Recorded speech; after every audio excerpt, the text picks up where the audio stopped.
Teman-temanku, shalom. Berjumpa lagi dalam YouTube channel Tanya Aja Pasti Ku Jawab. Berikut ini kita akan menyaksikan tanya jawab seputar agama ataupun kitab suci. Seperti apa tanya jawabnya? Saksikan video ini dari awal sampai habis dan semoga memberikan pencerahan ya.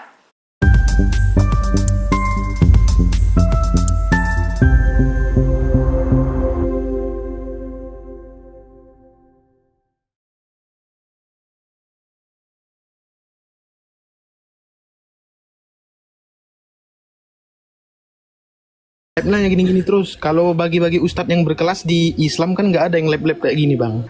Nggak usah bawa ustadz-ustadz berkelas, ya. Berarti menurutmu Zuma nggak berkelas ya? Oh ya, terima kasih sudah memberikan poin itu ya. Dari Islam atau dari Kristen? Kita dari netral saja. Nggak bisa netral, Bang.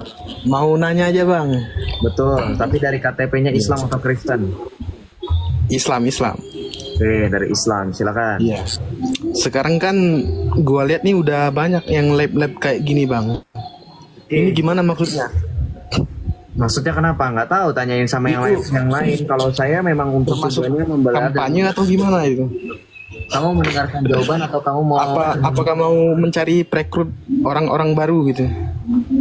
Lab-nya gini-gini terus. Kalau bagi-bagi ustadz yang berkelas di Islam kan nggak ada yang lab-lab kayak gini, Bang. Udah belum ngocehnya udah belum?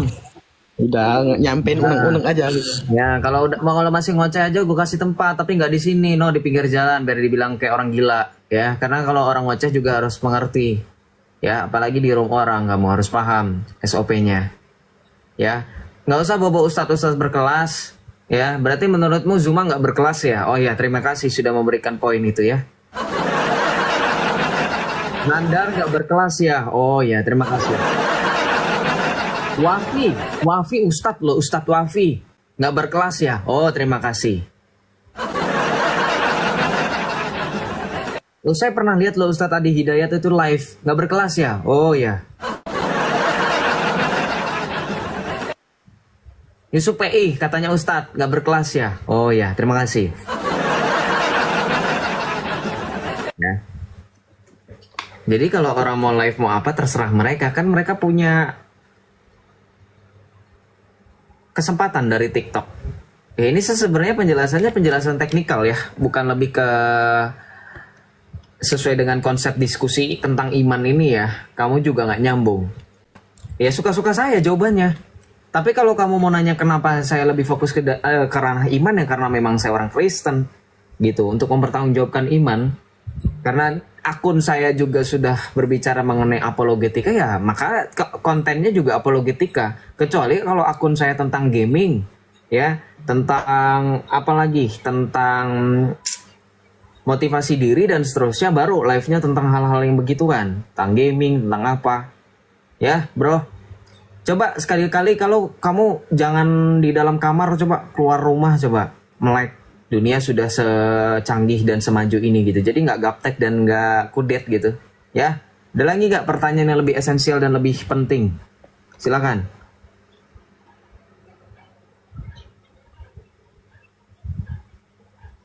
Ada lagi?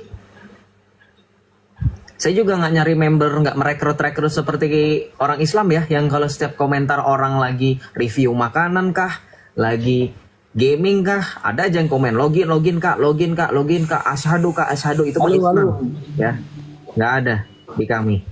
Ini Bang, mau nanya satu lagi Bang. Kenapa? Itu kan di profil Abang tuh apa namanya, ex Islam ya, ex Muslim gitu ya.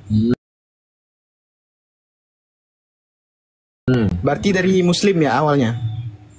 Ya nggak usah nanya kalau memang sudah seperti itu di bio saya.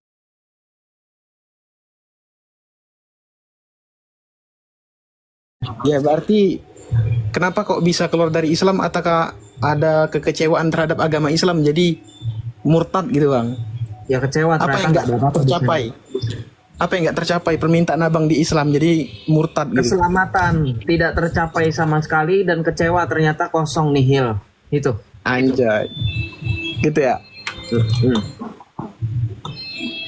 Ya, ada lagi? Ya. Kalau ada saya ganti. Udah itu aja. Oke, Tuhan berkati ya. Selamat malam. Astagfirullah. Nauzubillah. Ya, nauzubillah kalau saya ngomong sama kamu ya. Semoga tidak berjumpa Sama lagi. juga, sama. Ya, kalau sama nggak usah naik bro, hipokrit. Pede kamu. Kan hipokrit, kan kamu yang datengin saya, bukan saya yang datengin kamu. Aneh. Bro. Dialog sama Kalimantan mualaf, udah yang cewek kan yang pakai hijab kan, gue udah pernah request Karoing. Udah, yang cewek kan yang pakai hijab kan. Udah, yang cewek kan yang pakai hijab. Ini. Apologet muda nantangin Kak Joseph, udah gue bilang gue nggak mau debat selagi itu masih congor. Kalau pakai data baru gue mau. Silakan Cupu, selamat malam. Malam Bang Yosef. Selamat malam, gimana? Udah ketemu? Ya, belum ini, masih cari nih, Bang. Tuh, masih cari kan, sudah saya bilang nggak usah dicari, nanti turun sendiri. Aku itu. lupa pertanyaannya apa tadi? Bukan, kamu kan saya udah bilang nanti tunggu aja sepertiga malam ada yang turun, ngapain kamu cari, ditunggu aja. Sepertiga malam loh, berarti dari jam 1 sampai jam 3 malam kamu tungguin aja, rentang jam segitu, nanti ada yang turun di atas langit, kamu lihat aja ke atas. Nggak usah dicari. Apa yang turun Bang Yosef? Aduh. Nggak tahu, kamu nggak tahu memang yang turun siapa, oh parah. Ya turun Yesus ya Bang Yosef. Oh, berarti menurut kamu itu Allah itu Yesus, ya sudah, puji Tuhan. Jangan benar, makanya saya bilang kalau Islam itu jangan benar-benaran kalian nggak punya kesempatan untuk membiarkan otak kalian itu bekerja. Biarkanlah otak kalian bekerja, biar kalian kalau berbicara itu berpikir dulu. Jangan kalian asal jeplak. Kamu nggak apa-apa, kamu bilang Yesus yang turun ya sepertiga malam. Ya itu kan masalahnya, dalil yang mengatakan turun sepertiga malam kan Allah yang turun. Jadi kalau kamu mengatakan Yesus yang turun, berarti kamu secara tidak langsung kamu murtad, kamu kafir kamu. Ya, mengatakan Yesus adalah Allahmu. Terima kasih ya bro ya. Oh Muhammad, tolonglah ini umatmu Muhammad.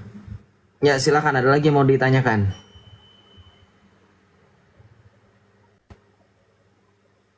Ada lagi?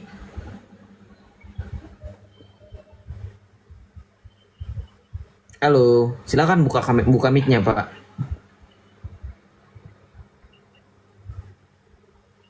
Silakan. Selamat malam. Halo. Shalom. Tutup lagi mic ya. Iya, udah dibuka ditutup lagi mic-nya. Nggak Pak? Halo, Cupu. Selamat malam. Pak. Q. Turun ya. 1, 2, 3. Bye-bye. Sampai jumpa Pak di Mekah. Nanti kabarin saya ya di Mekah ada apa. Kita lanjut ya.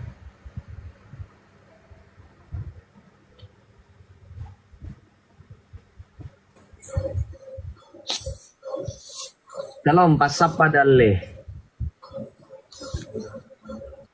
Shalom, Pasapadalle. Selamat malam. Ini artinya apa teman-teman? Pasapadalle ini apa? Artinya apa? Halo, selamat malam. Kok namanya begini? Kok ada dalenya? Setahu kok dale itu apa? Sebutan untuk apa? Yang itu ya?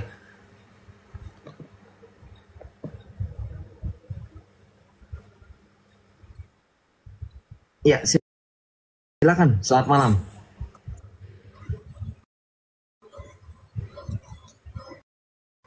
Halo Pak.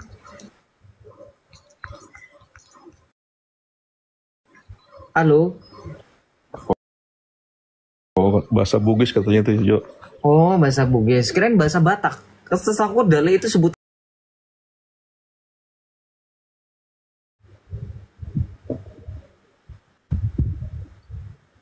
Oh, kalau Batak itu artinya tidak mengenal dirinya. Iya, ternyata maksudnya sesuatu. kalau kita sebutnya paling simpel Batak KW gitu loh maksudnya.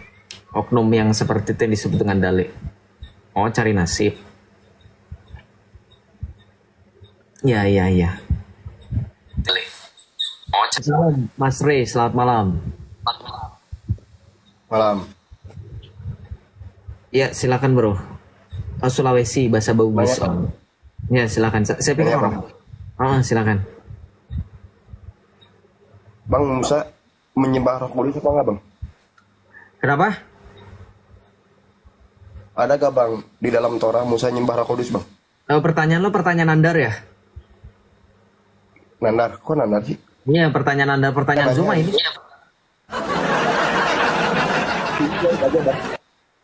Johan ladenin deh nih orang nih. Gua kalau ngeladenin dia pasti nanti tiba-tiba pas gue jawab udah selesai gue jawab dia ketawa-tawa sendiri. Coba dah lu rasain dah. Johan, silakan Johan. Coba dah lu rasain. Musa menyembah Roh Kudus Ada ya. gak bang? Ya, ada gak bang? Bahasa Ibrani-nya. Ada Bang. white, saya buka. Saya buka di atas ya. Tunggu ya.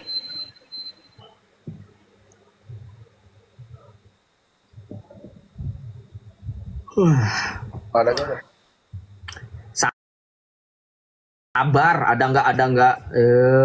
Kayak Nabi lu nggak sabaran lu. Ini udah Santai, pertanyaan saya- yang saya- Joset. Udah pernah dijawab. Udah pernah dijawab. Oh ya biarin aja, kita jawab lagi aja. Nanti kalau misalnya dia ketawa, kita ketahuan balik. Soalnya dia sering kayak gitu. Kita udah jawab nih, ntar dia tiba-tiba ya gini-gini kayak kemarin tuh. Dia tiba-tiba ya gitu. Terus dia turun sendiri. Kan kayak orang nggak waras menurut saya. Lu terakhir ketawa, tiba-tiba ketawa sendiri tuh kenapa ya? Iya ini Johan mau jawab, sabar Itu nih. gue lagi main sama temen gue bang. Oh teman imajinasi kali, bohong aja lu. Nah gimana Johan, silakan. Mana bang? Wait. Saya tanya dulu. Menyembah dalam artian memberikan sebuah kurban, gitu. Enggak, ini aja, Iya simpel kan? aja. Di dalam Torah Musa nyembah Roh Iya Kudus kan? gitu aja. Iya. Ada gak bang? Logikanya begini, ketika Musa melakukan penyembahan kepada Allah, apakah itu bukan melakukan penyembahan kepada rohnya? Bahasa Ibrani-nya ada bang? Bahasa Ibrani-nya ada gak bang? Wait. Kalau saya buka bahasa Ibrani berarti kau bertanggung jawab buat baca juga ikut sama saya. Wait. Ya. Masalah teks.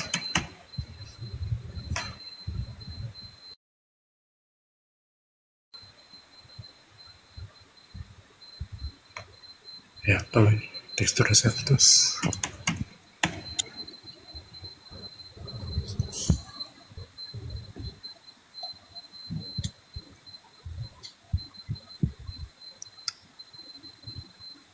Ada gak bang? Coba. Muhammad sabar ya. Jangan nanti lu gue kasih hadiah kaki kambing lu. Diam. Kalau mulutnya begitu nih, lu Joseph. Kok mulutnya begitu, gua hadiahin kaki Itu kambing langsung bukannya Muhammad. nerima. Ih, nama lu kan Muhammad. Kocak. Nama lu kan Muhammad. Terus kalau misalkan gue bilang gue bakal kasih lu kaki kambing, kenapa? Lebay amat lu cewek, lu pas gym lu suntik hormon testosteron ya? Berisik. Bawel banget, cerewet banget ya bocah, berisik banget. Lanjut bro. Pasti diem lu, pasti Nah, diem lu. Gua anjir. Kenapa? Oke. Berisik, diem. Hebrew. 10 orang dilawan sama bayi itu. Siapa majelema bebegik no sawahnya. Diam nggak? Kecil. Pergi di sawah naon anjir. Iya lu, diem. Shh, diem. Ya. Ngeri saya ngeri. Yesus 2. Wait. Ayat 2 mana? Nah ini. Pamit lila lama nggak bisa membuktiin abang pamit Tuh, baca. Baru juga dibukain Ibraninya. Kita. Emang udah ada jawabannya. Udah ada jawabannya. Dia udah pernah denger jawaban itu di room lain. Dia udah tahu ada jawabannya. Cuman dia nggak mau. Ribet bro, saya ketiknya saya tangan gini. Kalau dua gini kan bisa cepat. Satu pegang kamera, satu pegang mouse lagi arah-arahin. Sabar dong. Emang dia sabar Saya aja. juga kemana-mana Nah, kok. lu ngerasain kan ngelawan orang nggak waras kayak gitu. Nah itu teman-teman nangkal orang nggak waras. Itu masih muda lo, kasihan banget ya. Oke, dia nggak mau dengerin jawaban, percuma. Dia udah sering naik ke room saya, cuman mau ketawa-tawa doang, cuman nggak jelas gitu ya. Nggak apa-apa teman-teman. Belas kasih Tuhan melampaui dan juga meringkup dia ya. Iya, gimana kan sedikit hormon kalau menurut gue tuh dia roid kali dia. Jadi kayak gitu. Shalom, Bang. Iya, shalom. Bang JR, silakan Bang. Bang, aku mau tanya aja nih Bang. Aku Katolik Bang. Kita menjalani hubungan beda agama bisa nggak Bang? Menjalani hubungan beda agama bisa nggak? Bisa, tapi Iya. bisa, tapi tidak disarankan. Dan dalam artian begini, nggak semua yang dikatakan dengan hubungan beda agama itu berjalan baik, walaupun kita mengharapkan segala apapun bentuk yang dimaksud dengan hubungan, apalagi mengarah ke hubungan yang lebih serius itu pasti ada cerita di mana banyak orang luar sana sampai bisa menikah beda agama gitu ya. Dalam ajaran gereja Katolik memang diberikan dispensasi, tapi secara lebih khusus sekali lagi tidak disarankan gitu. Masih banyak perempuan-perempuan Katolik yang single gitu, yang muda. Tapi ya once again sekali lagi itu keputusan. Kalau memang sudah dalam perjalanan hubungan itu ya sudah jalani, tapi dengan tadi gitu, dengan harapan ya semoga tetap dalam iman Katolik, bahkan bisa membawa pasangan dan kemudian anak-anak yang kalau misalkan nanti ya ke hubungan lebih serius ya Bang JR ya. Ini saya juga nggak cuma ngomong dengan Bang JR nih, ke teman-teman juga yang kemudian punya kasus yang sama ya, teman-teman Katolik khususnya. Ya semoga anak-anaknya juga tetap harus sesuai dengan perjanjian, dididik secara Katolik gitu. Karena kan yang ngomong cowok ya gitu. Silakan. Beda agama ya, beda agama. Siap Bang, soalnya cuma ragu aja, sementara lagi ragu-ragu aja.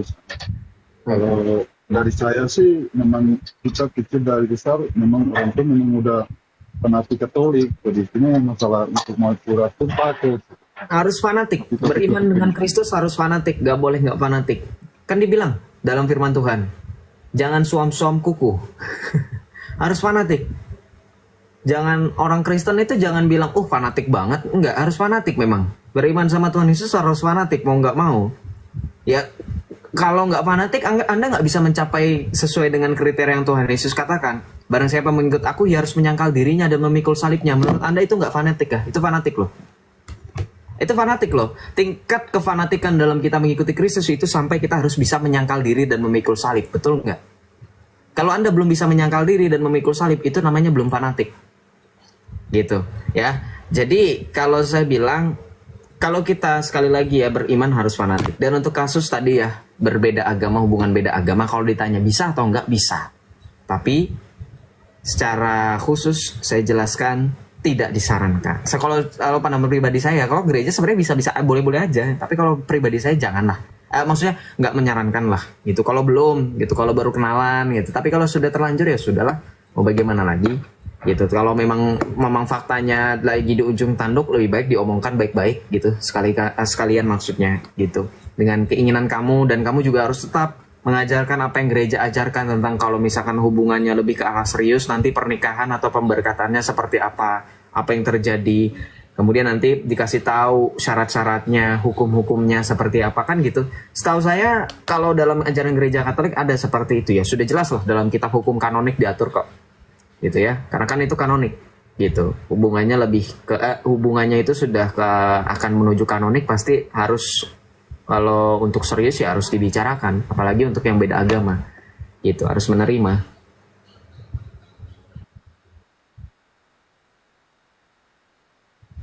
Aku lebih memilih, kalau untuk memilih agama dengan pasangan ya jujur dengan dari hati, aku memilih agama aku.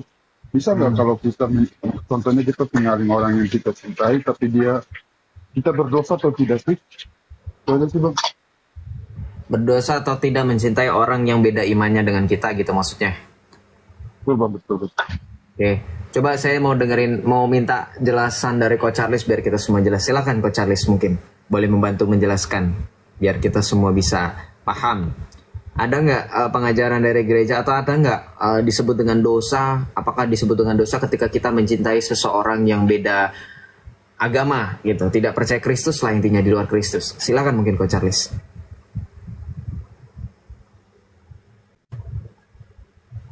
Halo Coach Charles? Tidur ya? Salve Coach Charles. Oke, gini aja bro.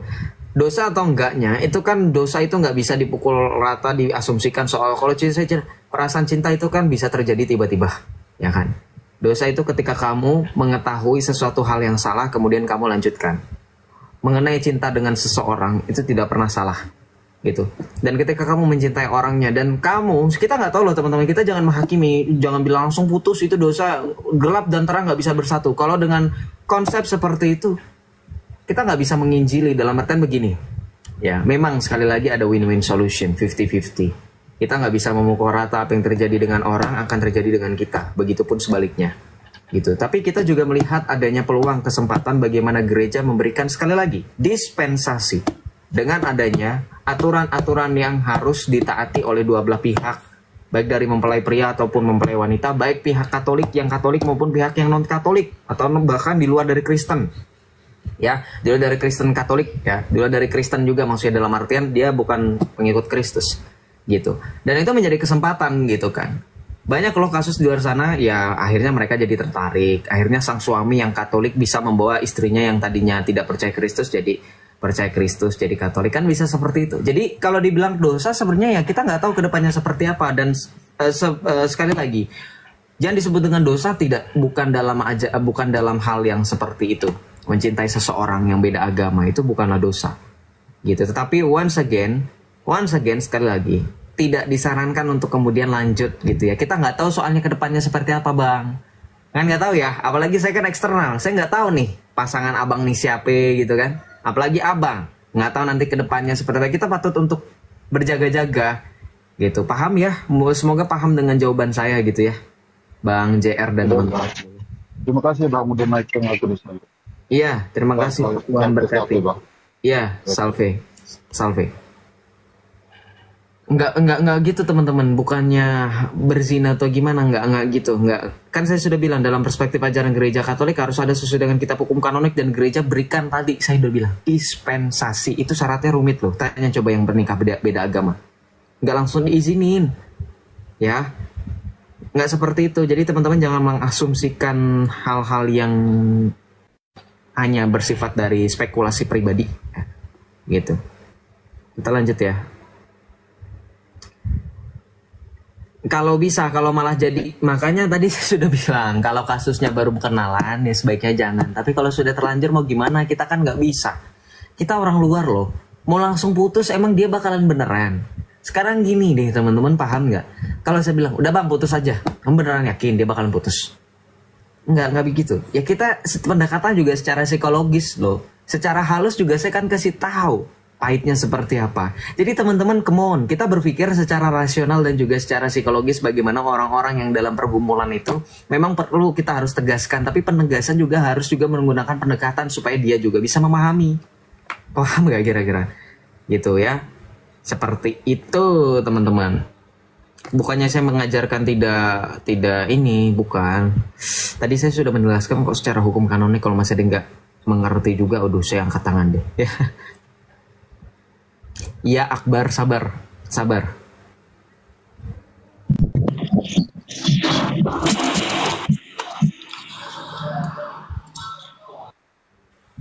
Shalom, R besar, selamat malam. Waalaikumsalam, selamat malam. Silakan, kamu minta naik dari tadi. Apa yang mau kamu lakukan di sini? Ya.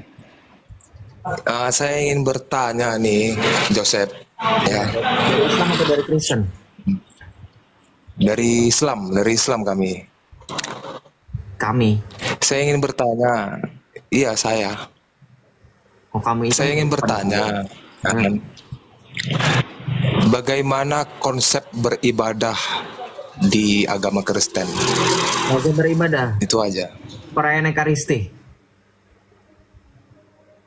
Perayaan Ekaristi, konsep beribadahnya.